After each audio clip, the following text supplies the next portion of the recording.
व्यास आसन पर व्यास जी के पुत्र श्री सुखदेव जी महाराज विराजमान हैं। जो सुखदेव जी महाराज उत्तरानंदन चंद्रवंशी पांडवंशी राजा परीक्षित को भगवान की लीलाएं सुना रहे हैं। लीलाएं सुनाते हुए उत्तर दिया है, हे राजन परीक्षित, आज भागवत चर्चा का चतुर्थ दिवस है। श्री रामचरितमानस की प्रबल प्रचंड धारा आप सभी के मध्य में आज प्रवाहित होगी। देखिए, श्री वेदव्यास जी ने आज भागवत में श्री राम जी के बारे में बड़ा ही संक्षेप में दर्शाया। अब विस्तार से रामावतार के बारे में नहीं बताया, फिर भी जनमानस की संतुष्टि के लिए वक्ताओं ने शोध किया और अपने शोध के अनुसार कथा को प्रस्तुत करते हैं, जैसा कि आप आज श्रवण करेंगे। आइए, भगवान राम को जानने से पहले हमारा ये धर्म बनता है कि हम ये जाने कि रामायण क्या है, किसे कहते हैं रामायण और क्या होती है रामायण। राम को यदि जानना है तो हमें राम के चरित्र को पढ़ना पड़ेगा। किसे कहते हैं रामायण बताया कि हमें निज धर्म पे चलना सिखाती रोज रामायण।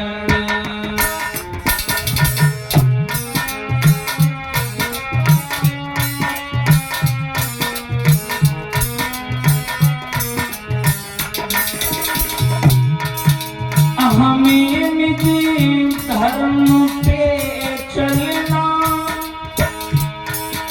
सिखाती रोज ये भैया, हमें शुभ आचरण करना सिखाती रोज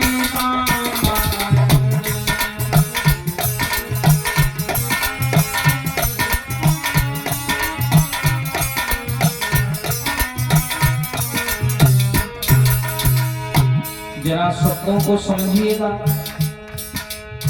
कहते हैं हमें निज धर्म पर चलना सिखाती रोज रामायण।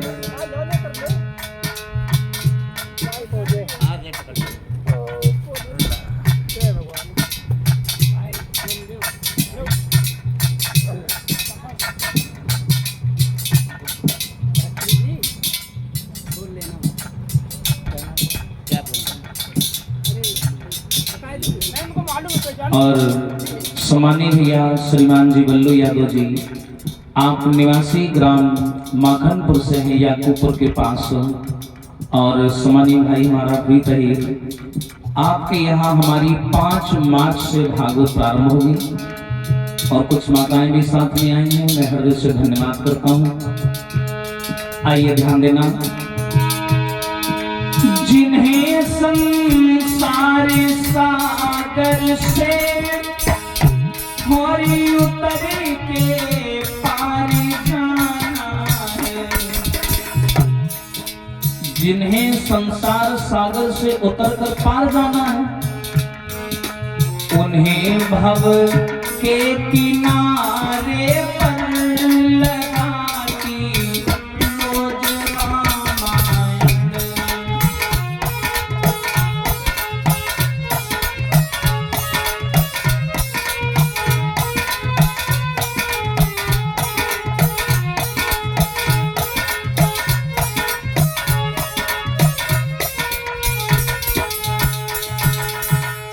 क्या है रामायण? हमें निज धर्म पर चलना सिखाती रोज रामायण और हमें शुभ आचरण करना सिखाती रोज रामायण। जिन्हें संसार सागर से उतरकर पार जाना है, उन्हें भव के किनारे पर लगाती रोज रामायण।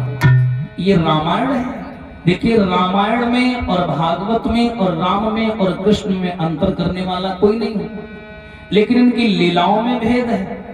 वहां राम की लीलाएं जहां हमें आदर्शों पर चलना सिखाती हैं, जहां मर्यादा का पालन करना सिखाती हैं। कृष्ण के जीवन में चमत्कार ही चमत्कार है, लेकिन वो चमत्कार अदृश्य रूप में है। भगवान कृष्ण ने अपने जीवन भर चमत्कार किया, लेकिन किसी को पता नहीं चलने दिया।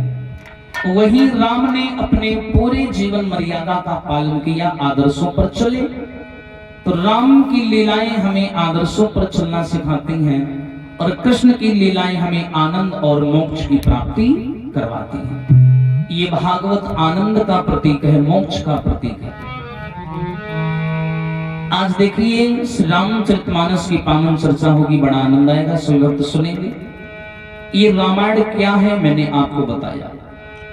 आइए ध्यान देते हैं कि संसार में भगवान श्री रामचंद्र जी का अवतार क्यों हुआ, क्यों आते हैं राम, क्या कारण बनता है, क्या आवश्यकता पड़ती है।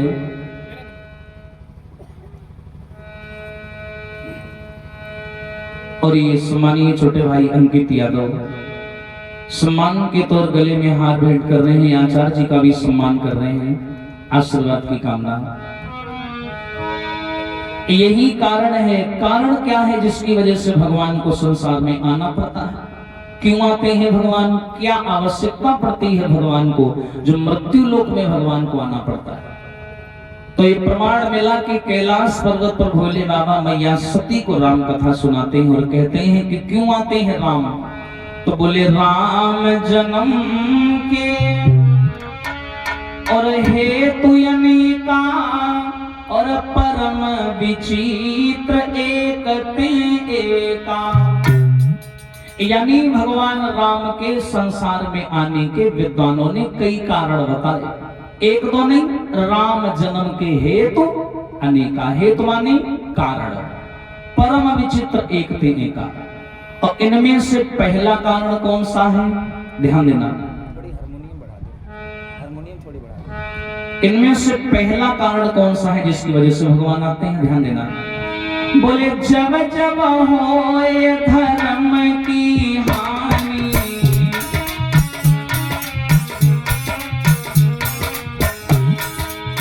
जब जब होए धर्म की हानि, बाढ़ही असुर धर्मय अभिमानी।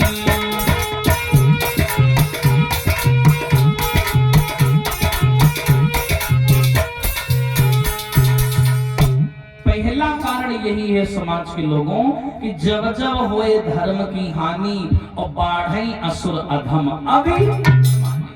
यानी जब जब संसार में धर्म की हानि होती है, अधर्मी लोगों की संख्या बढ़ जाती है, तो ऐसे अधर्मियों का विनाश करने के लिए और अधर्म के ऊपर धर्म का झंडा लहराने के लिए भगवान का अवतार होता है।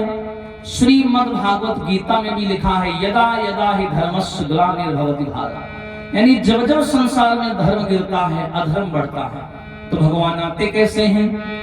बोले तब तब धरी प्रभु विविध शरीरा, और हरहि आए भव सज्जन पीरा। तो परमात्मा अलग अलग रूप लेकर के संसार में आते हैं और हम दीन जनों की पीड़ा हरते हैं भगवान। इसीलिए परमात्मा का आगमन यहाँ होता है। और देखिए मैंने पहली चौपाई बताई कि राम जन्म के हेतु अनेका, यानी कारण, कई कारण हैं। ये था पहला कारण। दूसरा कारण कौन सा है जिसकी वजह से भगवान आए, तो बोले नारद श्राप दीन एक बारा, और हरि अवतरे हरनि मही धारा। नारद जी ने एक बार श्राप दिया भगवान को कि तुम्हें मृत्यु लोक में आना पड़ेगा और यहाँ आने के बाद में पृथ्वी का भार हरना पड़ेगा। नारद ने श्राप दिया था। तो आइए अब भगवान राम की लीलाएं प्रारंभ होने जा रही हैं, तो एक बार मिलकर के सभी लोग भगवान को बुलाएंगे। हरे बोलो श्री राम जय राम जय जय राम।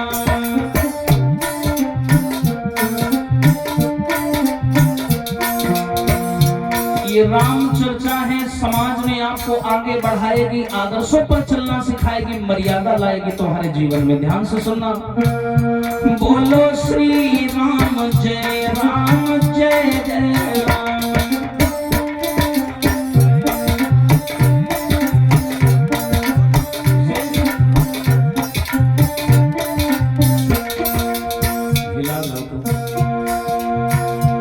हरि कौशल्या के प्यारे राम,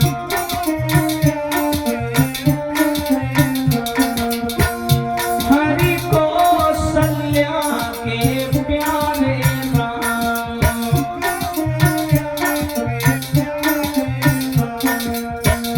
बोलो दशरथ राज दुलारे राम।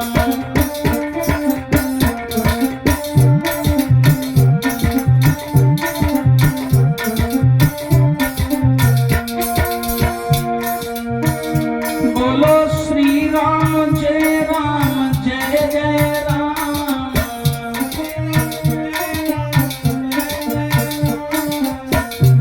बोलो श्री राम जय राम,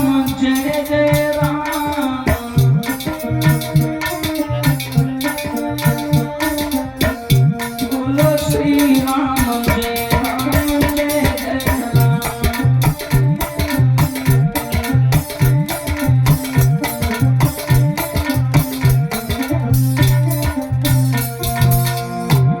राम नाम का गुणानुवाद करना आवश्यक है, राम चर्चा है तो बातें और भजन भी भगवान राम के होंगे। बोले सभी लोग कि मन है दीवानों रे राम जी के चरणों में,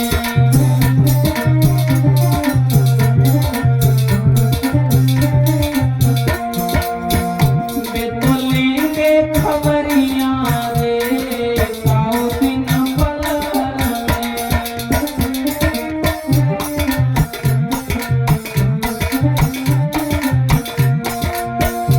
मन है जा दीवानों रे राम जी के चरणों में,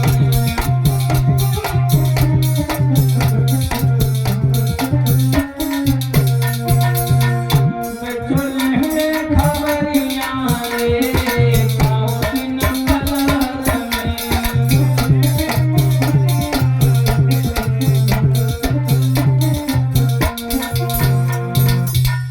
बोलिए राघवेंद्र सरकार की।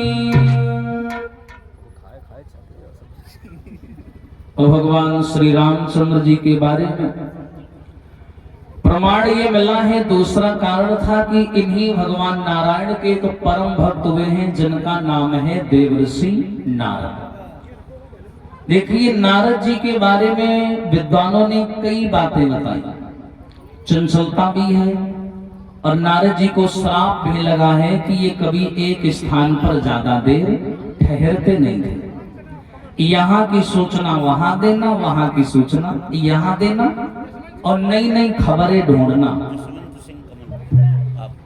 और आप हैं सम्मानीय जसवंत सिंह जी, कमलपुर से हैं। 121 सादर समन भेंट कर रहे हैं, परमात्मा से आशीर्वाद की कामना। प्रमाण ये मिला कि देवर्षि नारद एक बार हिमालय की चोटी में गए और वहां जाकर के तपस्या करने लगे। और जब ये तपस्या करने लगे तो जैसे तपस्या पहले कोई भक्त करता था तो किसी को कोई समस्या नहीं होती थी, लेकिन अब देवराज इंद्र को समस्या होने लगती थी। इंद्र का सिंहासन डोलने लगा। इंद्र ने क्या किया, कामदेव को बुलाया। उसने सोचा कि नारद जी हैं, बाल ब्रह्मचारी, कहीं ऐसा ना हो भगवान इनकी भक्ति से अति प्रसन्न हो जाएं और कहीं ये स्वर्ग जैसा राज्य न मांग ले, स्वर्ग का सुख न मांग ले, फिर तो हमारा पत्ता साफ हो जाएगा। इसलिए कामदेव को ही बुला करके कहा कि तुम एक काम करो, तुम चले जाओ और जाकर के नारद की समाधि भंग कर आओ। तो ये कामदेव वहां से चला और चलने के बाद में आया और आने के बाद में क्या किया, देवर्षि नारद की समाधि भंग करने के लिए हर संभव प्रयास किया। हर संभव एड़ी से लेकर के चोटी तक ताकत लगाई, लेकिन ये देवर्षि नारद की समाधि भंग नहीं कर पाया। और जो समाधि नहीं भंग कर पाया तो ये चरणों में गिर गया नारद जी की और कहने लगा, बाबा जी माफ करना, हम तो तुम्हें साधारण संत समझते थे, हमें तो लगा था कि हम आएंगे और जरा सा नाटक करेंगे और तुम्हारी समाधि भंग कर देंगे, लेकिन हमने सारे बड़े बड़े अथक प्रयास कर डाले किंतु मैं आपकी समाधि भंग नहीं कर पाया। तो नारद जी की उसने बड़ी प्रशंसा कर दी। और याद रखना, जिस व्यक्ति को जीवन में कभी प्रशंसा ना मिली हो और अचानक उसे प्रशंसा मिल जाए तो उस प्रशंसा के भार को वो संभाल नहीं पाता। मान के चलो इतने लोग यहाँ बैठे हो, माताएं बैठे, भैया बैठे, सब बैठे। अब कोई आदमी से या किसी से भी कह दो कि तुम बहुत सुंदर लगे रहे, तो कहो दिन भरे में 15 शीशा फोड़ डाल रहे। हाँ, तो ज्यादा किसी की झूठी प्रशंसा नहीं करनी चाहिए। अब अंधा को मिली पीतल, अब के बाहर धरेगी भीतर। तो नारद जी को जीवन में कभी इतना बड़ा सम्मान तो मिला नहीं था, राजनैतिक सम्मान। तो जब इतना बड़ा सम्मान मिला तो नारद जी उस सम्मान को पचा नहीं पाए। और याद रखना, समाज के लोगों जो सम्मान को और प्रशंसा को जो पचा नहीं पाता वो समाज में उच्च स्तर पर अग्रसित नहीं हो पाता। प्रशंसा को और सम्मान को पचाना बहुत आवश्यक है।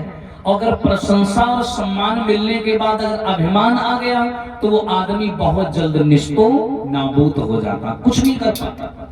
नारद जी प्रशंसा को नहीं पचा पाए। उनको ये लगने लगा कि हमसे बड़ा ब्रह्मचारी और हमसे बड़ा बलवान अब तो कोई दूसरा नहीं है। और नारद जी चले वहां से। अच्छा, एक चीज और है, इस मनुष्य के हाथों से कोई अगर बढ़िया काम हो जाए, परीक्षित महाराज, तो आदमी सोचता है कि पूरी दुनिया जान जाए। और जब इस आदमी के हाथों से कोई बुरा काम होता है तो सोचता है कि पड़ोसी को भी भनक ना लगे। जिसे मान के चलो तुम बगल के गांव में जाओ, किसी को कूट के आओ, मार के आओ, तो तुम 4 जगह जाओगे, कहोगे हम फलाने को पीट के आए हैं, और कहूं तो कुट के आओ, मार खाए के आओ, तो क्या तुम बताओगे कि हम मार खा के आए? कभी नहीं बताओगे। यानी मनुष्य वो बात कभी किसी को नहीं बताता जिसमें वो स्वयं गलत होता है, हमेशा अपनी बड़ी बड़ाई मारता है। तो नारद जी ने सोचा कि हम जीवन में पहली बार कोई बढ़िया काम कर पाए हैं, तो हम अकेले क्यों जाने, इस बात का प्रचार होना चाहिए ताकि सब लोग जाने कि हाँ मैंने कामदेव को हरा दिया है। पर नारद जी ये भूल गए कि ये माया है, बड़ी विलक्षण होती है माया। तेरी लीला का न पाया कोई पार, लीला तेरी तू ही जाने।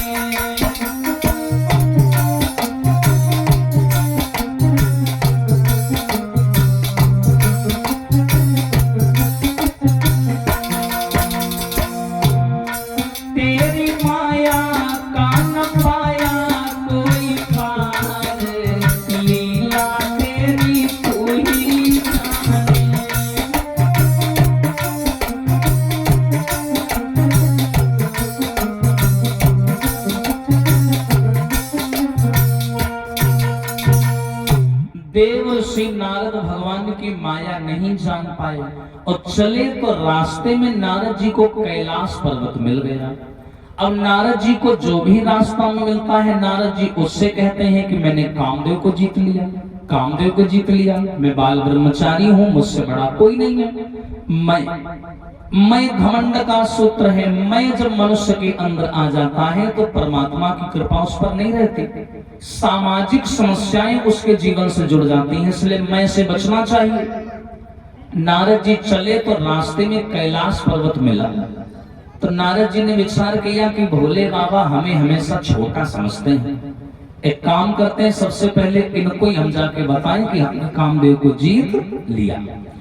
तो नारद जी जैसे पहुंचे तो भोले बाबा ने बैठा लिया। तो नारद जी मन में सोचने लगे कि कैसे बताएं। तो भोले बाबा ने ऐसी बात कह दी कि क्यों नारद, आज तुम थोड़ा बदले बदले लग रहे हो, क्योंकि एक अभिमानी व्यक्ति और एक सामान्य व्यक्ति, इन दोनों की चाल ढाल में बोली भाषा में परिवर्तन मिलेगा। अभिमानी व्यक्ति होगा एक जगह शांत नहीं बैठेगा। तो नारद जी शांत नहीं बैठे थे, उछल कूद मचाए थे। भोले बाबा ने सब किया, कह दिया कुछ तो गड़बड़ है। नारद जी बोले हाँ बात सही है, मैंने कामदेव को जीत लिया, मैं तपस्या कर रहा था और उसने एड़ी से लेकर चोटी तक ताकत लगाई, लेकिन मेरी समाधि भंग नहीं कर पाया। अब मुझसे बड़ा बलवान और मुझसे बड़ा ब्रह्मचारी कोई नहीं है। जो ये शब्द सुने हैं तो भोले बाबा मुस्कुराए, बोले नारद ऐसा नहीं बोलते। बोले क्यों? बोले बार बार बिनऊ मुनि तो ही और जिमिया कथा सुना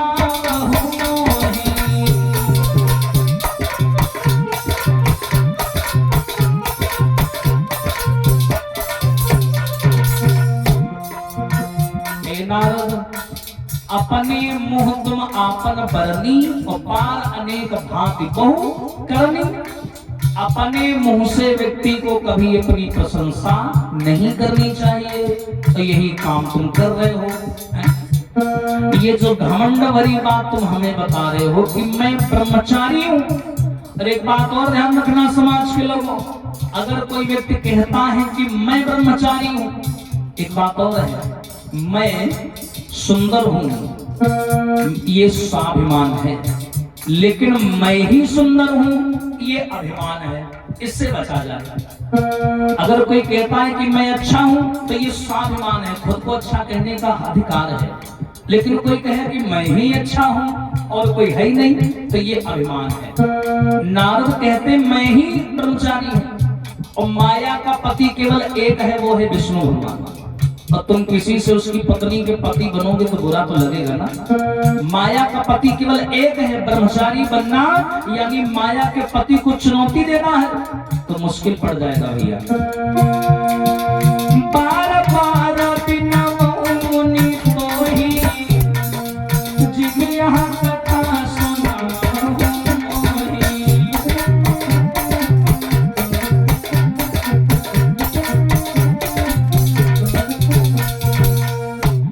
देवर्षि नारद ने जब ये बात कही कि मैं बाल ब्रह्मचारी हूँ, तो भोले बाबा ने भी कह दिया कि ये जो प्रशंसा भरी बात हमसे कह रहे हो, अभिमान भरी बात, ये हमसे कह लिया तो कोई बात नहीं, लेकिन ये बात विष्णु जी से मत कह देना, नहीं तो बात बिगड़ जाएगी। नारद जी बोले क्यों नहीं कहेंगे? कोई चोरी की है कि डकैती डाली है कि कोई गलत काम किया है? ये तो अच्छा काम है, मैंने कामदेव को जीता है। और भगवान तो स्वयं कहते हैं कि काम के ऊपर मनुष्य को विजय प्राप्त करनी चाहिए, और मैंने जब विजय प्राप्त कर ली है तो आपको तकलीफ हो रही है। कामदेव का मतलब क्या होता है? काम वासना, बुरी चीज, बुरी चीजों पर विजय प्राप्त कर लेना। तो मैंने तो अच्छा काम किया है, आपको हमारा सहयोग करना चाहिए। आप तो यहाँ जलन हो रहे हो, जल रहे हो, हमसे चिढ़ रहे हो। अब हम जाएंगे जरूर विष्णु भगवान के पास, हम उनसे जाकर के पूछेंगे कि हमने क्या गलत किया है।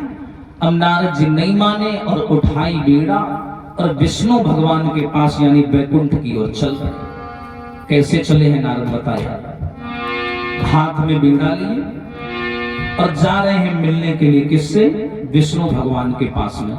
बताया कि एक बार करतल बर बीना गावत हरि गुण गान प्रवीणा।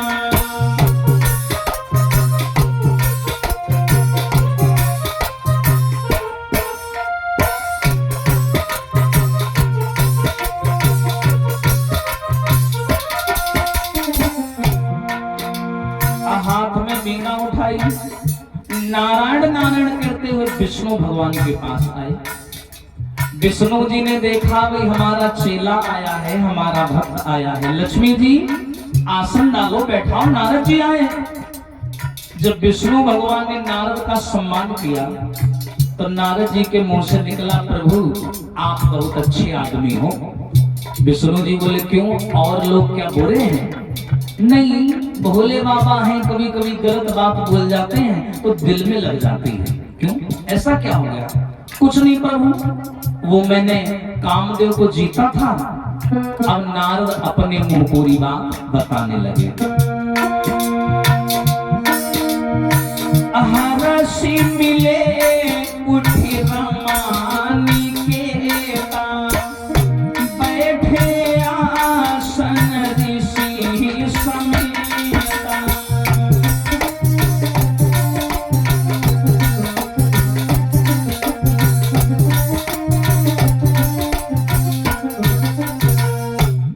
देवर्षि नारद कहने लगे विष्णु भगवान से, भगवान मैंने कामदेव को जीत लिया है, मैं बाल ब्रह्मचारी हूँ, सबसे बड़ा बलवान हूं और मुझसे बड़ा बलवान, मुझसे बड़ा ब्रह्मचारी इस पूरी दुनिया में कोई दूसरा नहीं है।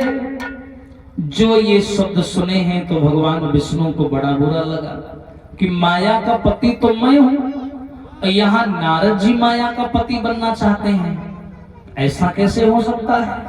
मेरी पत्नी का अधिकार हमसे छीनेंगे, क्योंकि माया जो है वो हरिचरण की दासी है, उसके आराध्य हैं भगवान विष्णु, और किसी सेवक से उसका धर्म छीनेगा कोई तो नुकसान तो होगा ना। गहरी बात है, अध्यात्म चिंतन है।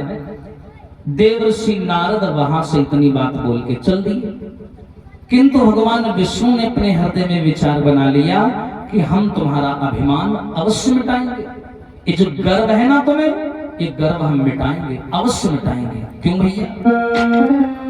अरे गर्व कियो सोई हारो मेरे भैया, गर्व कियो सोई हारो।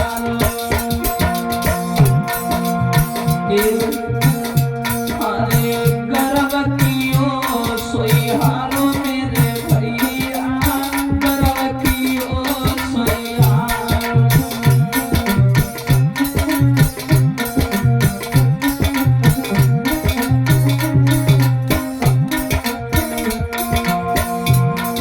गर्व अभिमान की श्रृंखला का तात्पर्य है, ध्यान देना। अरे गर्व कियो तो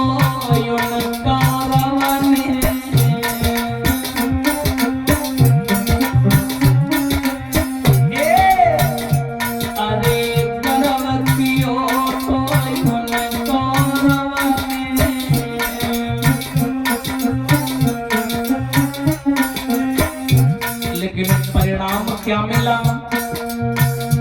कोई बचो ना रोवन हारो मेरे भैया, गर्व कियो सोई हारो।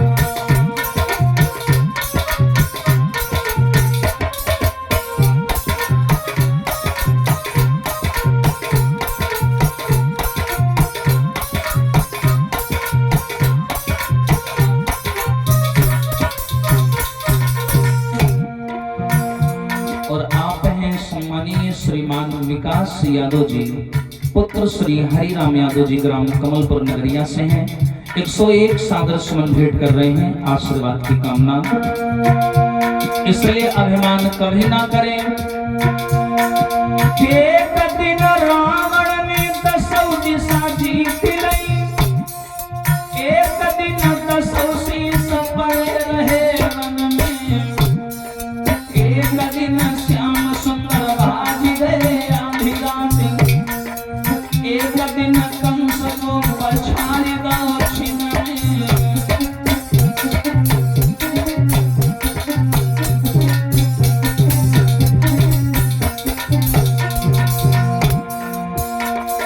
एक दिन अर्जुन ने महाभारत जीत लो, एक दिन गोपिका ने लूट लई वन में। हर मानुष कियो बात कहे भैया, सूरज के 3 मन होते गतिन में।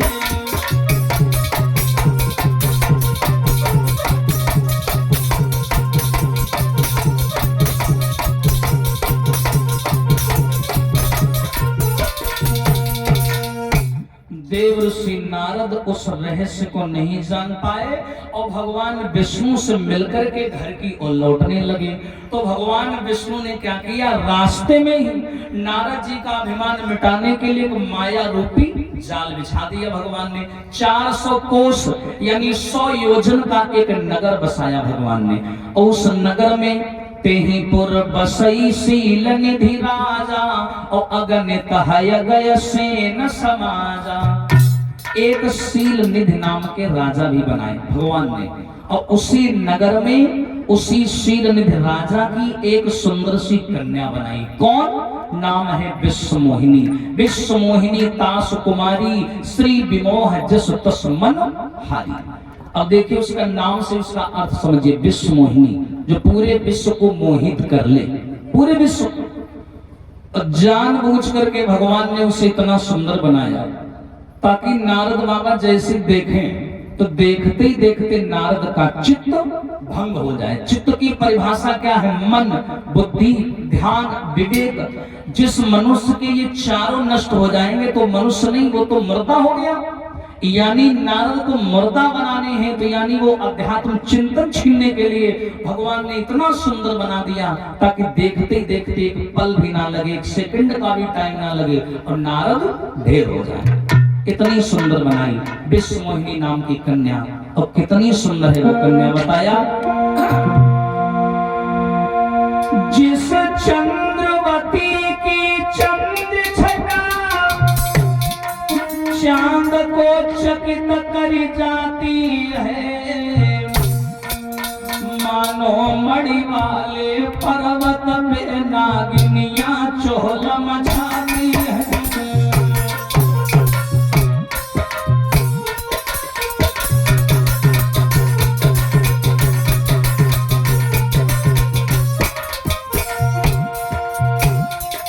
जिस चंद्रवती की चंद्र छटा चांद को चकित कर जाती है, मानो मणि वाले पर्वत में नागिनियां चोल मचाती है।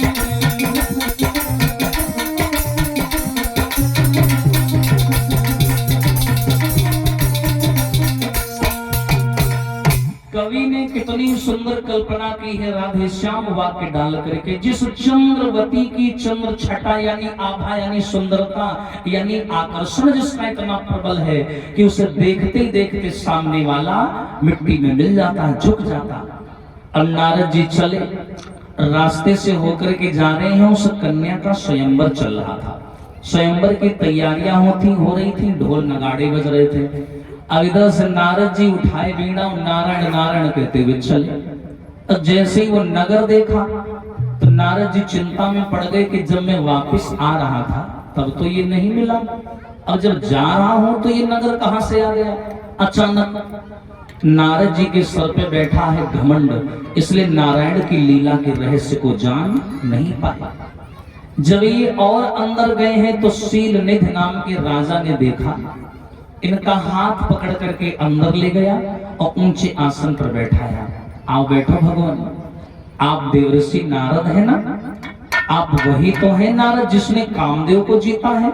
नारद जी बोले हाँ सही पहचानो, हम वही हैं जिसने कामदेव को जीता है। नारद जी और खुश, पहले ही अभिमान की आग लगी थी, किसी ने घी और डाल दिया, अब तो आग और 2 गुना हो गई। नारद जी बोले बड़ा हम फेमस हो गए, कामदेव को क्या हरा दिया, सब हमारा सम्मान करने लगे, अब तो और भूल ही गए। एकदम शील निधि नाम का राजा बोला भगवान मेरी कन्या का नाम है विश्व मोहिनी, कल उसका स्वयंवर है और मैं कन्या को लाकर के तुम्हारे सामने खड़ा करता हूँ। एक बार कन्या को देखो और देखने के बाद में उसके भविष्य के बारे में, उसके जीवन के बारे में हमें बताओ, ताकि मैं पिता होने के नाते उसके सुंदर भविष्य का निर्माण कर सकूं। तो नारद जी बोले हाँ क्यों नहीं, अरे हम कोई साधारण बाबा थोड़ी ना, कोई छोटे मोटे बाबा थोड़ी ना, गली गली घूमने वाले हैं, करौलिया पर धगे ऐसे वैसे बाबा थोड़ी ना, अरे बहुत पहुंचे हुए बाबा हैं, तुम बुलाओ, जल्दी बुलाओ कन्या को। अब भैया कन्या को बुलाया गया और भगवान विष्णु ने जानबूझ करके इतना सुंदर बनाया था कि जैसे ही वो कन्या नारद के सामने आई और नारद ने चेहरा उठा करके जब कन्या के चेहरे की ओर देखा, दोबारा हाथ की ओर देखा, फिर चेहरे की ओर देखा, तीसरी बार हाथ की ओर नहीं देखा। देखते ही देखते एकदम झटका जैसा हृदय में लगा और वहीं से नारद जी का चित्त भंग हो गया। अमर्यादित चीजें हैं, मैं ज्यादा विस्तार से विश्लेषण नहीं करूंगा, दूर से समझिए। नारद का चित्त भंग हो गया और वहां से चकोर बन गए और हाथ देखना भूल गए, रेखाएं देखना भूल गए। उस लड़की के मस्तक में लिखा हुआ है इससे वही शादी कर पाएगा जो संपूर्ण विश्व में सबसे ज्यादा सुंदर होगा, इससे वही शादी कर पाएगा जो युद्ध में किसी से हारा ना हो। अब तो नारद जी मन में विचार करने लगे, परमात्मा कितनी सुंदर कन्या है, बताओ। ये जो लाइन मैंने बोली है ये व्यक्ति वही बोलता है जिसके ऊपर कामदेव की छाया होती है। नारद जी कह रहे हैं कितनी सुंदर कन्या है, इसका मतलब कि कन्या की सुंदरता का असर हो चुका नारद के ऊपर। चकोर बन गए नारद। अब बोले मैं शादी करूंगा, वो बाबा बन के नहीं रहूंगा। बोलिए रामचंद्र भगवान की। चित्त भंग हो गया, होए क्यों ना है, जब माया है भैया ऐसी। मोहल्ला बिगाड़ी दो, जाय माया ने मोहल्ला बिगाड़ी दो।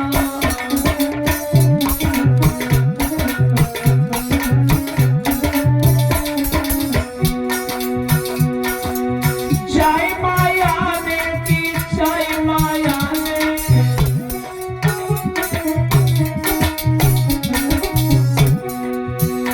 दुनिया को बिगाड़ी दो, जाय माया ने मोहल्ला बिगाड़ी दो।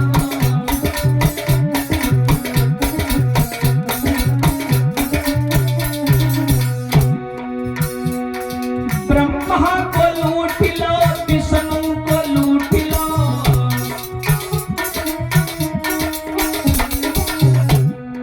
ब्रह्मा जी जिन्होंने माया का निर्माण किया वो भी नहीं बचे। भोले बाबा समुद्र मंथन से निकली मोहिनी नाम की सुंदर कन्या पीछे पड़ गए, कोई नहीं बचा। और हम तुम संसार वाले किनकी ओर कर रहे के नारद को नचाई दो। कोई और नारद नहीं है, ये वही नारद हैं जो कह रहे थे कि मैं बाल ब्रह्मचारी हूँ और मुझसे बड़ा बलवान कोई नहीं है। नारद को नचाई दो, जय माया ने मोहल्ला बिगाड़ी दो।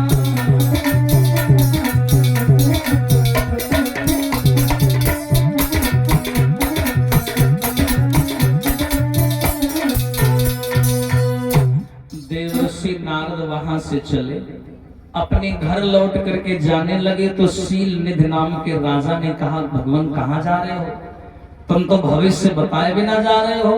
नारद जी बोले दूर हटो, है ना माओ, भविष्य खतरे में पड़ेगा। तुम अपना भविष्य लिए घूम रहे हो, हमें कुछ नहीं पता, हमें कुछ समझ नहीं आ रहा। अब नारद जी वहां से चले और विचार करने लगे हम तो ब्याह करें, ब्याह और शादी करेंगे तो इसी कन्या से करेंगे, इतनी सुंदर है कि मेरे दिल में स्थान बना लिया है। किंतु लग रहा है, लेकिन किंतु परंतु शादी तभी हो पाएगी जो इससे विश्व में सबसे बड़ा सुंदर होगा। युद्ध में किसी से हारा नहीं होगा, और पहली बात हमारा आज तक किसी से युद्ध ही नहीं हुआ। कामदेव से हुआ, उसे भी मैंने हरा दिया। लेकिन शंका यहाँ फंस रही है सुंदरता वाली बात पर कि मैं सबसे ज्यादा सुंदर नहीं है, क्या करें, चैन नहीं पड़ रही है। नारद जी घर आए। अब देखिए कन्या देखने के बाद नारद जी के जीवन में दिनचर्या में बदलाव हो गया। नारायण नारायण जपने वाले नारद अब विश्व मोहिनी के नाम की माला जपने लगे। विचार करते हैं कल कल का दिन बचा है, अगर जल्दी से मैंने कोई व्यवस्था नहीं की तो कोई आएगा और मेरी विश्व मोहिनी को लेकर चला जाएगा। हम ऐसे कीर्तन भागे गए हैं, करें क्या, बड़े दुखी हैं और दुखी होना बनता भी है। क्यों? हरि प्रीति की रीति सुनो भैया, और ये बहुत बुरी बीमारी है, और सब रोगन की दवा मिले, जा रोग से दुनिया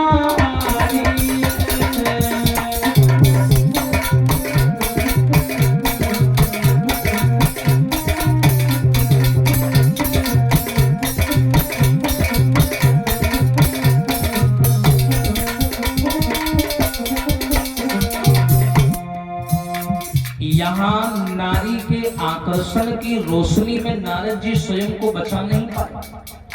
घर पे आए हैं, नौकर लोग खाना लेकर के आते हैं, भगवान भोजन, नारद जी साफ इनकार कर देते, मुझे नहीं खाना। बताइए, भोजन भी छूट गया, तपस्या भी छूट गई, नारायण का भजन भी छूट गया, सारी दिनचर्या बदल गई नारद की। वाह रे वाह। सारी प्रीति की रीति सुनो भैया, ये बहुत बुरी बीमारी है, रामा मिले जानो से दुनिया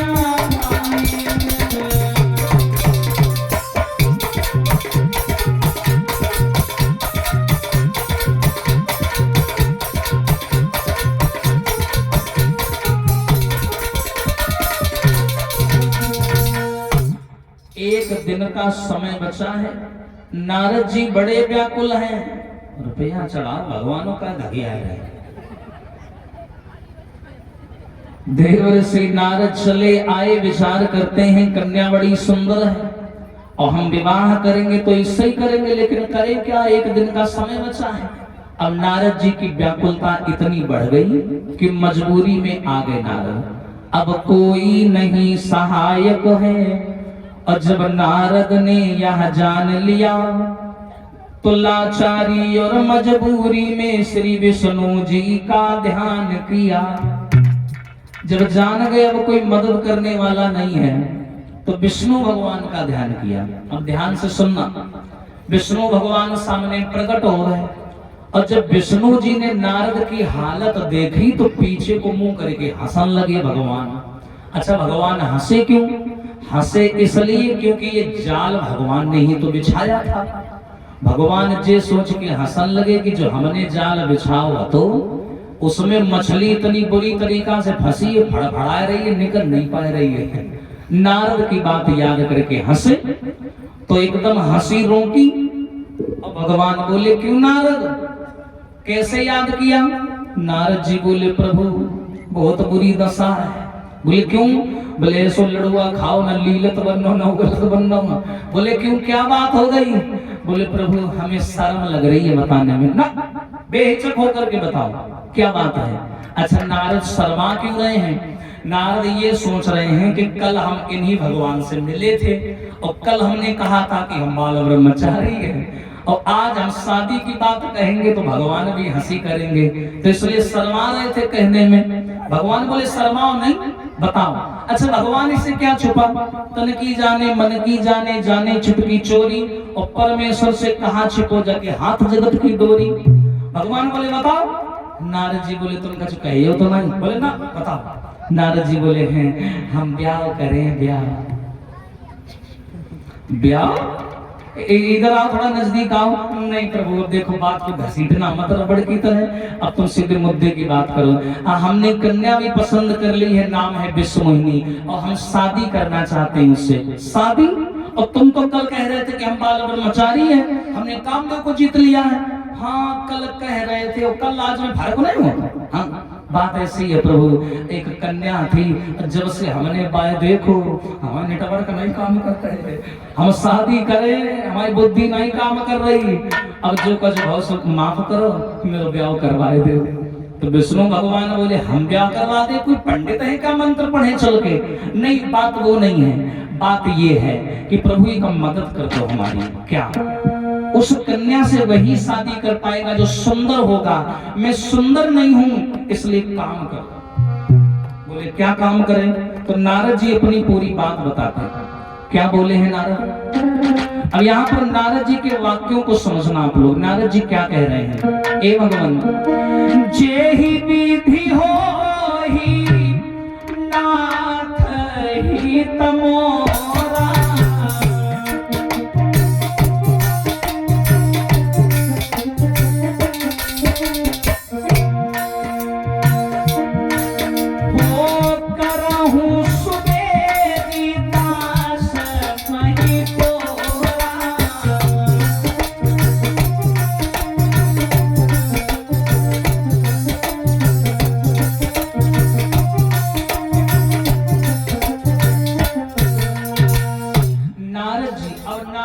शब्दों को समझना।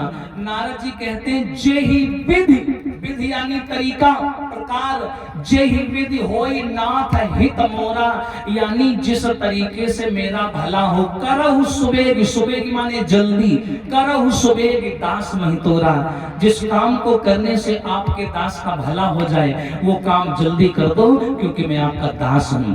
अब यहाँ पर नारद जी का कह रहे हैं कि जिससे मेरा भला हो। ठीक, कह रहे हैं कि जिससे मेरा भला हो, और मन में क्या सोच रहे हैं कि भगवान तुम हमें गोरो कर दो, सुंदर बनाए दो। और यहाँ इच्छाएं दो हैं, मानसिक और मौखिक। दो इच्छाएं हैं नारद जी की। मानसिक इच्छा है कि हमें सुंदर बना दो, और मौखिक इच्छा है कि जिस काम को करने से मेरा भला हो वो काम हमारा कर दो। अब विचार करिए, एक तरफ नारद जी कह रहे हैं कि मेरा भला कर दो, और दूसरी तरफ कह रहे हैं कि हमें सुंदर बना दो, अति सुंदर बना दो। जो अति सुंदर होगा ना समाज के लोगों, उसका कभी कल्याण नहीं होगा। आप सबने एक फिल्म देखी होगी, उसमें एक बड़ा गाना है, अच्छा उस गाने के शब्दों को समझना। उसमें एक वेश्या होती है जो बड़ी सुंदर होती है, वो उस गाने में अपने जीवन के बारे में बताती है और कहती है कि मुझको रूप ने कहीं का नहीं छोड़ा, अल्लाह के ऐसी जगह पे छोड़ा कि घुंघरू बांध लिए। इस अर्थ को समझना, वो कहती है कि मेरी सुंदरता ही मेरे विनाश का कारण बन गई। जहां पर अति लगती है वहां पर विनाश का कारण है। अति का भला न बोलना, अति की भली न चूप, और अति का भला न बरसना, अति की भली न धूप। तो नारद कह रहे कि मुझे अति सुंदर बना दो, इतना सुंदर बना दो कि हमारे अलावा कोई दूसरा सुंदर ना हो। और एक तरफ कह रहे हैं कि हमारा भला कर दो। तो विष्णु जी ने मन में सोचा कि अब हम वही करेंगे जिससे तुम्हारा भला होगा। तो यहाँ पर विष्णु जी ने अगर इनको सुंदर बना दिया होता तो इनका भला नहीं होता, क्योंकि अगर सुंदर बनाते तो विष्णु इन्हीं के साथ इनकी शादी हो जाती।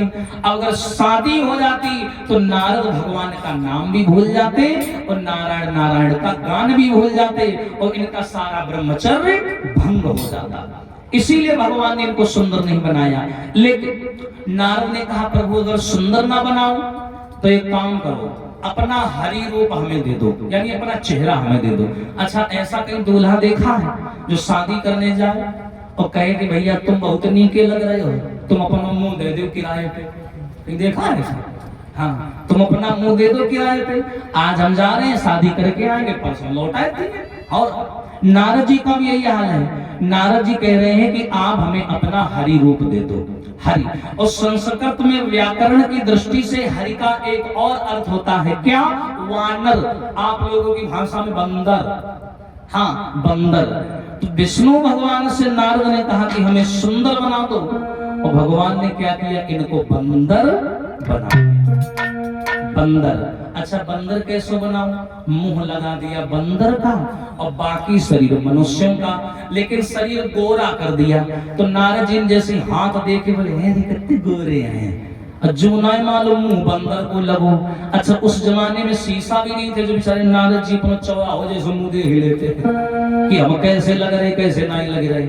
हाँ, अब ये बंदर का चेहरा और बाकी शरीर मनुष्यों का, और फुल एटीट्यूड में हाँ, चले ब्याह करना कि हम तो सुंदर हैं, और चले शादी करने। कैसे?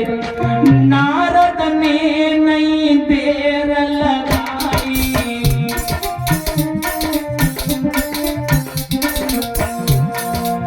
नारद ने नहीं देर लगाई, बीच स्वयंवर पहुंचे आई।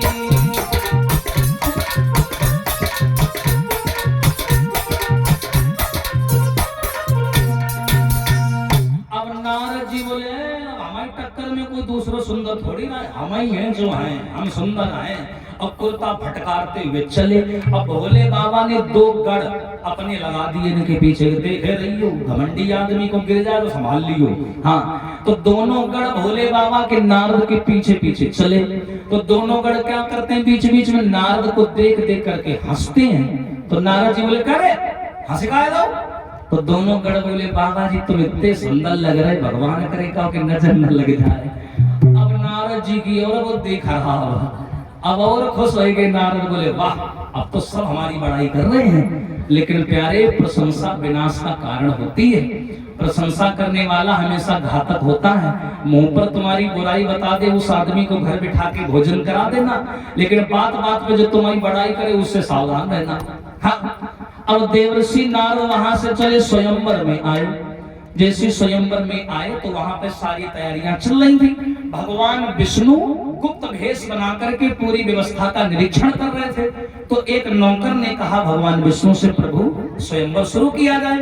भगवान बोले, रुक जाओ, जाके मारियो टेंट भेंट लगवाओ, सो तो वो आओ ना आए हैं। बोले कौन? बोले नारद जी, जिनके लिए इतनी व्यवस्था की वो तो अभी आए नहीं। और इतना बोला नहीं कि देखा सामने से नारद जी कुर्ता फटकारते हुए चले आ रहे, बंदर को मुंह लगे। और जैसे विष्णु जी ने देखा आदेश किया, चलो लग जाओ काम पे। आ गया दूल्हा। अब भैया सब लोग लग गए काम पे, सारी कुर्सी फुल। जैसे ये पंडाल लगा हुआ है, ऐसे ही लड़की के पिता शील निधि का दरबार लगा था। यहाँ पर उनका सिंहासन था जिस पे राजा बैठे हुए थे, और लाइन से कुर्सियां पड़ी थी जिस पर सुंदर सुंदर लड़के यानी राजकुमार बैठे हुए थे। सामने दरवाजा था जहां से कन्या का आगमन होना था। देखिए स्वयंवर का मतलब क्या होता है, कन्या जयमाला लेकर के समाज में आती है, भरी सभा में लाइन से राजकुमार बैठे होते हैं। वो हर एक राजकुमार को ध्यान से देखती है और जो उसे पसंद आता है उसके गले में जयमाला डाल देती है। स्वयं वर, लड़की वर का स्वयं चयन करती है, इसलिए नाम पड़ गया स्वयंवर। अब देखो एक कुर्सी खाली पड़ी थी और नारद जी गए, वो लेके बैठ गए। अच्छा इनको अपनी जान में तो ये सुंदर है, तो बेर बेर को कालर समा रहे हैं, को बार समा रहे हैं, को मिट्टी तो नहीं लगी है। हाँ सुंदर है, हल्के मोर न लियो, होते ज्यादा सुंदर है तो क्या खीसे न बोल रहे। हाँ सबसे ज्यादा सुंदर है हम, सबसे ज्यादा। अब नारद जी बड़े खुश। और तब तक क्या हुआ कि विश्व मोहिनी शंख बजा, कन्या पधार रही है। भैया शंख बजा और विश्व मोहिनी जयमाला लेके आई। तो नारद जी ने अपन मुंह आगे कर दो, लो जल्दी डालो, टाइम नहीं है, गाड़ी लेट हो रही है, ले जल्दी डालो। और जो वो लड़की ने देखो, बोले हाय जो तो बंदर हुआ है जी, करते ब्याह करने लगे। तो उसने नारद जी को देख करके अनदेखा कर दिया, दूसरा रास्ता पकड़ लिया। और वही भेष बदले खड़े हैं विष्णु भगवान। और जैसे ही नारद को अनदेखा किया तो राजा बन के आ गए लीलाधर तत्काल।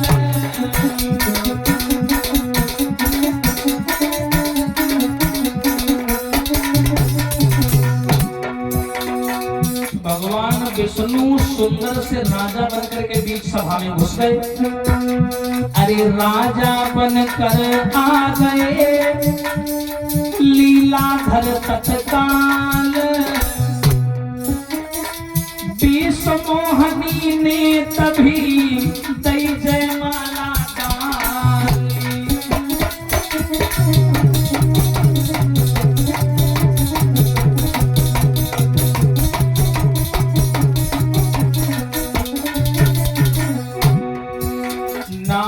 खड़े खड़े देख रहे हैं। भगवान आए, विश्व मोहिनी ने जयमाला डाली भगवान के, और भगवान ने विश्व मोहिनी का हाथ पकड़ा और लेके चल दिए। नारद जी बोले ले गया। अब नारद जी को साए गए, टेंट के पर्दा फाड़ने लगे, कुर्सी फटा फेंकने लगे। बोले ये लड़की पागल हो गई है, विष्णु भगवान से मैं रूप मांग करके आया था, कोई साधारण बात नहीं है। तो इस लड़की ने मेरी सुंदरता को नकार दिया। तो दो गढ़ जो भोले बाबा के थे वही खड़े थे, दोनों कहने लगे बाबा एक बात कहें। हाँ बताओ कौन है? ये पानी भरा है, इस पानी में झांक के देखो तुम कितने सुंदर हो, अभी पता चल जाएगा। और नारद जी ने जैसे ही पानी में झांको,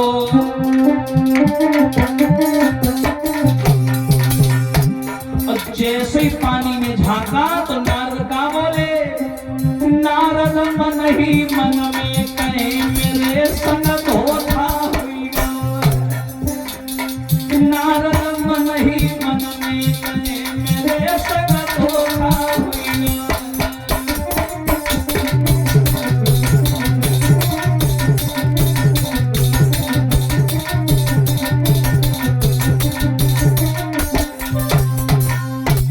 नारद जी ने पानी में झांक करके देखा तो चेहरा लगा था बंदर का और बाकी शरीर मनुष्य का। नारद जी बोले बारे विष्णु। नारद जी बोले बारे विष्णु जी, हमने तो से कही हमें सुंदर बनाए थे, वो तुमने हमें बंदर बना के मेरी बेइज्जती करवा दी। अब हम समझ गए सारा खेल। अब नारद जी आग बबूला गुस्से में तमतमाने चले वहां से, गुस्से में लाल। बोले सारी जिंदगी मैंने इनका भजन किया, इनकी माला फेरी, और जिंदगी में पहली बार हमने घर बसाने की सोची, और जब शुरुआत देख ही नहीं गई। हाँ, जाने हमें बंदर बनाए दो, भरी सभा मेरी बेइज्जती करवाई, सब तारी पीट पीट के हंस रहे, हम चाहे छोड़े ना। अब विष्णु भगवान चले और उधर नारद भी इनका पीछा करते करते आए। अच्छा, विष्णु भगवान ने कन्या से शादी तो की, पर नारद को संकेत भी दिया, लक्ष्मी जी को भी बुला लिया। एक हाथ लक्ष्मी जी का पकड़े हैं और दूसरे हाथ में वो कन्या है जिसके गले में जयमाला डाली थी, और दोनों को पकड़े विष्णु जी जा रहे थे। अब नारद जी आए और तो नहीं समझ पाए कि ये भगवान विष्णु है, लक्ष्मी जी साथ चल रही तो भी नहीं जान पाए। और नारद जी सामने आकर खड़े हो गए, विष्णु जी। विष्णु भगवान बोले, हाँ क्या हुआ, क्या हुआ, खड़े हो जाओ, आज तुमने मुझे कहीं का नहीं छोड़ा। अरे सर्व स्वतंत्र न और सिर पर कोई भावई मन ही करो तुम सोई। इतना बड़ा धोखा किया तुमने मेरे साथ, सारी जिंदगी मैंने तुम्हारा नाम लिया, 8 याम मैंने नारायण नारायण जपा, और जिंदगी में पहली बार मैंने शादी करने की सोची, तुरंत तुमने मेरे साथ में गलत किया। हाँ, गलत किया तुमने मेरे साथ में, मुझे बंदर बना दिया, भारी सभा में मेरा अपमान करवाया। तो याद रखना विष्णु जी, मैं भी ब्रह्मा का पुत्र हूँ। हाथ में जल लिया और वही विष्णु भगवान को श्राप दे दिया कि हम देते श्राप आज तुमको, और कोई रोक सके ना हमको।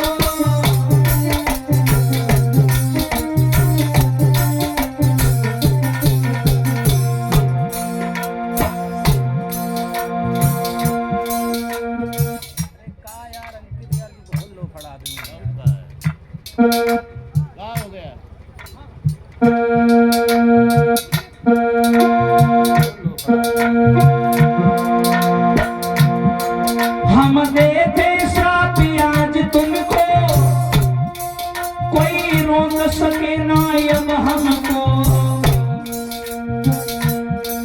ये याद रहे पृथ्वी ऊपर भूपाल पड़े बनना तुमको।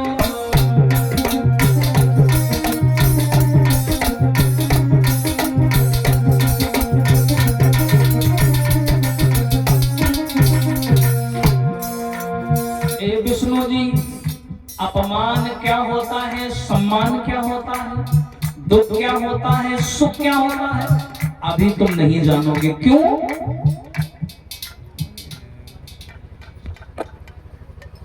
बिजली आ गई, वही बता रहा है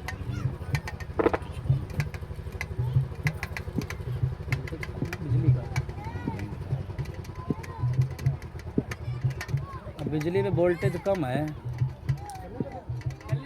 क्या बताएं, उस पर दिक्कत होती बोलने, तभी मना किया था हमने उसको। लाइट पे नहीं चल पाता है, बहुत दिक्कत होती है।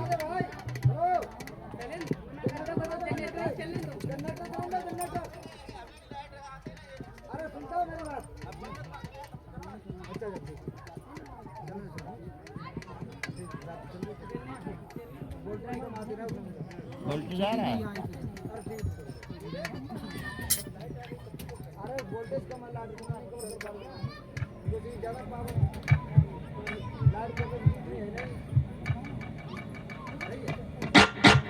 बोलने में डाउन तो नहीं होता, होता है, चला यार।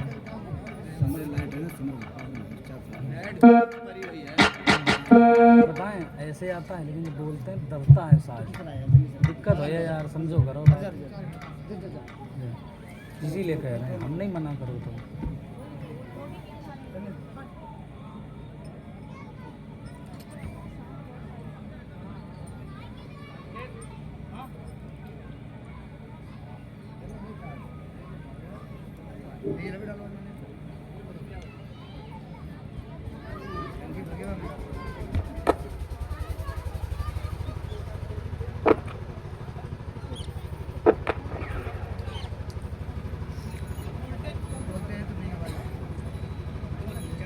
जब बोलते हैं तो वोल्टेज दब जाता है, इसीलिए जनरेटर चलता है। जब खींच के बोलते हैं तो आवाज़ काट देता है।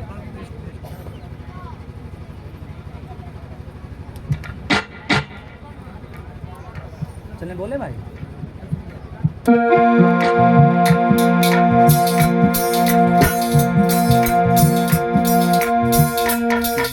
देवर्षि नारद ने जवाब दिया है, हे नारायण, सम्मान अपमान अभी नहीं जानोगे क्योंकि आप नारायण हो, भगवान हो।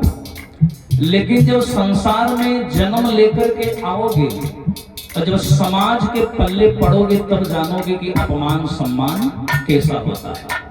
अभी तो भगवान हो, सर्व स्वतंत्र, न सिर पर कोई, भावई मनै करो तुम सोई, जो मन में आए सो करो। लेकिन जिस नारी के चक्कर में मैं रोया हूं, जिस नारी के चक्कर में मेरा अपमान हुआ है, तो ये जो तुमने बंदर बनाया है ये भी सुन लो। बंदर की सूरत की हमको बंदर ही सहायक हो रण में। ध्यान से सुन ले, इस नारी के ही चक्कर में तुम घूमोगे हाय बन बन में।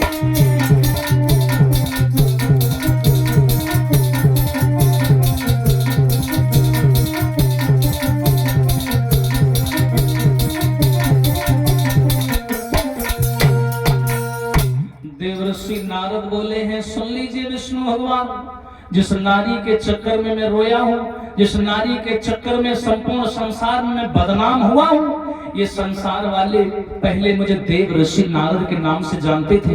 मैं ब्रह्मचारी था, लेकिन आपने अपनी माया मेरे पीछे लगा करके मुझे समाज में बदनाम कर दिया। अब ये संसार वाले जब जब मेरे बारे में पढ़ेंगे सुनेंगे तो एग्जाम्पल यानी उदाहरण देंगे कि बताओ नारद को भी माया ने नहीं छोड़ा, ठीक, लेकिन मैं भी तुम्हें श्राप दे रहा हूं, भले ही तुम माया के पति हो, तुमको भी माया के चक्कर में बन बन भटकना पड़ेगा और नारी के चक्कर में तुम्हें भी रोना पड़ेगा।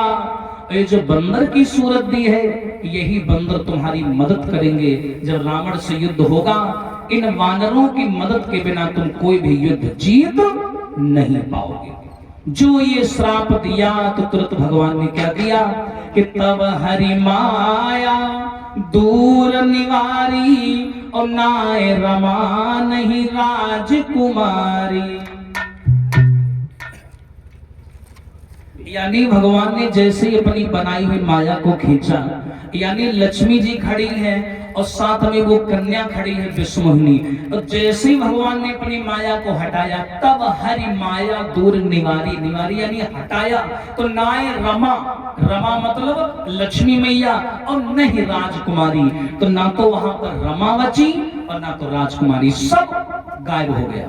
और जैसे ही सब गायब हुआ भैया, देवर्षि नारद देख करके चौंक गए, बोले क्यों भगवान ये सब क्या था, वो कन्या कहाँ चली गई, माता लक्ष्मी कहाँ चली गई। विष्णु भगवान बोले जाओ तुम बात ही ना करो, मूड ही खराब कर दो तुमने।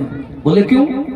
भगवान विष्णु बोले मैंने तो सोचा था कि मैं तुम्हारा अभिमान मिटाऊंगा, तुम्हें ज्ञान कराऊंगा, लेकिन तुमने तो हमें ही श्राप दे दिया। अब नारद जी को पछतावा होने लगा। नारद जी बोले प्रभु मेरी बात झूठ हो जाए, मैंने जो बोला है मेरी बात गलत हो जाए, मुझे माफ कर दो।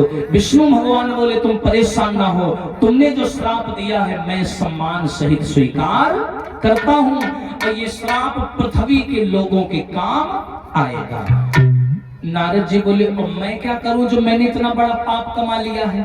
भगवान बोले सुनो, तुम हिमालय की चोटी में जाओ, जहां से तुम ये घमंड लेकर के आए थे उसी जगह जाओ और जाकर के तपस्या करना, ओम नमः शिवाय मंत्र का जाप करना, क्यों शिव समान प्रिय नहीं को मोरे, और जाकर के ओम नमः शिवाय मंत्र का जाप करना, तुम्हारी आत्मा को शांति मिलेगी। अब नारद जी वहां से चले आए, तो ये था समाज के लोगों दूसरा कारण, राम जन्म के हेतु अनेका और परम विचित्र एक ते एक। और आप हैं सम्मानीय शैलेंद्र यादव सनाब रामविलास सिंह जी नगरिया से हैं, 1001 सादर सुमन की माला हमें भेंट कर रहे हैं, और साथ में सभी स्टाफ के लोगों को एक एक गमछा और 101 सादर सुमन भेंट करके सम्मानित कर रहे हैं, आशीर्वाद की कामना।